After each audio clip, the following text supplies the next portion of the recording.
ada orang berzina. Pertanyaannya, kalau ada orang berzina, siapa yang berdosa? Kalau ada orang berzina kemudian tidak dihukum dengan 100 kali cambukan, yang dosa siapa? Seluruh kaum muslimin.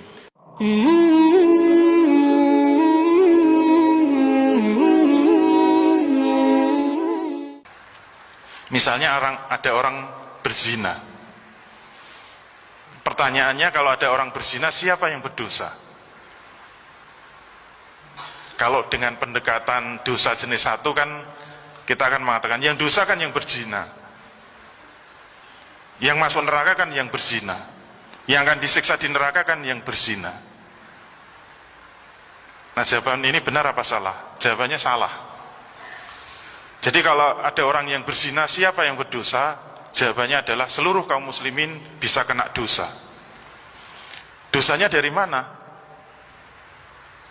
Wong kita ya ikut berzina saja tidak, boro-boro ikut berzina, ngintip aja tidak. Terus dosanya dari mana? Silahkan baca An-Nur ayat 2. Kalau pemahaman salah, saya salah ya silahkan dikoreksi. An-Nur ayat 2 Allah berfirman, Az-zaniyatu waz-zani fajlidu kulla wahidin minhuma mi'ata jaldah. Wala ta'khudhukum bima ra'fatum fi dinillahi in kuntum tu'minuna billahi wal yaumil akhir. Wal yashhad azabahuma ta'ifatum minal mu'minin. Itu lengkapnya begitu. Kalau kita terjemahkan secara bebas, pelan-pelan, az-zaniyatu waz-zani, pezina perempuan dan pezina laki-laki. Ini kalau ada yang berzina ya. Kalau enggak ada ya sudah, enggak usah ribut ya. Kira-kira sekarang ada yang berzina enggak?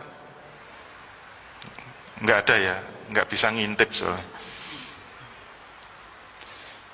Quran mengatakan kalau ada pezina perempuan dan pezina laki-laki, perintahnya apa sih? Fajlidu. Ini kalau kita belajar bahasa Arab kan dijelaskan fajlidu itu kan bentuknya fi'il amr, mukhotabnya orang kedua jamak.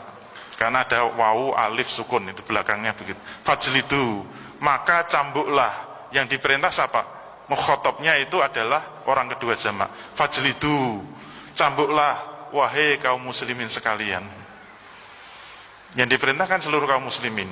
Kulla wahidin minhuma mi'ata jaldah. Masing-masing dari keduanya dengan 100 kali cambukan. Pertanyaannya, kalau kaum muslimin terus diam, memangnya kenapa sih? Kita cuek, biarin aja, yang berzina kan yang berzina, urusannya yang berzina, yang dosa kan yang berzina, yang masuk neraka yang berzina. Kita ini kan anak soleh, rajin sholat, rajin ngaji, cinta Allah sampai mati. Islam, yes, lulusan TPA. Kalau kita cuek memangnya kenapa? Silahkan dilanjutkan ayatnya. Wala ta'khudhukum bima ra'fatum fi dinillahi in kuntum tu'minuna billahi wal yaumil akhir. Kata Quran apa? Janganlah rasa belas kasihan kepada keduanya itu menghalangi kamu untuk menjalankan agama Allah. In kuntum tu'minuna billahi wal yaumil akhir. Jika kamu masih punya iman kepada Allah dan hari akhir. Mohon maaf, ini khusus yang beriman saja ya. Kalau nggak beriman ya sudah. Nah, sekarang pertanyaannya, kita masih punya iman nggak? Kalau masih punya iman ya dibalik lagi.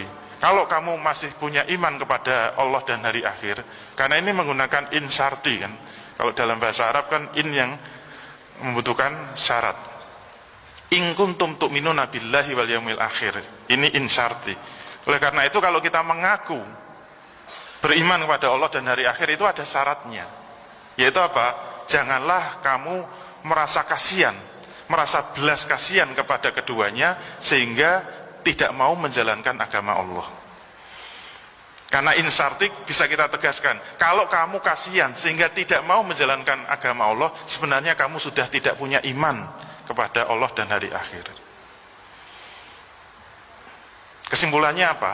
Kalau ada orang berzina kemudian tidak dihukum dengan 100 kali cambukan, yang dosa siapa? Seluruh kaum muslimin. Dosa apa? Dosa investasi. Keren nggak? Kalau pakai istilah investasi. Istilah fikihnya apa? Dosa kifayah.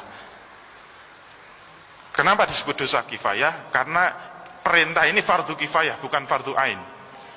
Artinya apa? Kalau perintah ini tidak dijalankan oleh umat Islam, yang dosa seluruh kaum muslimin.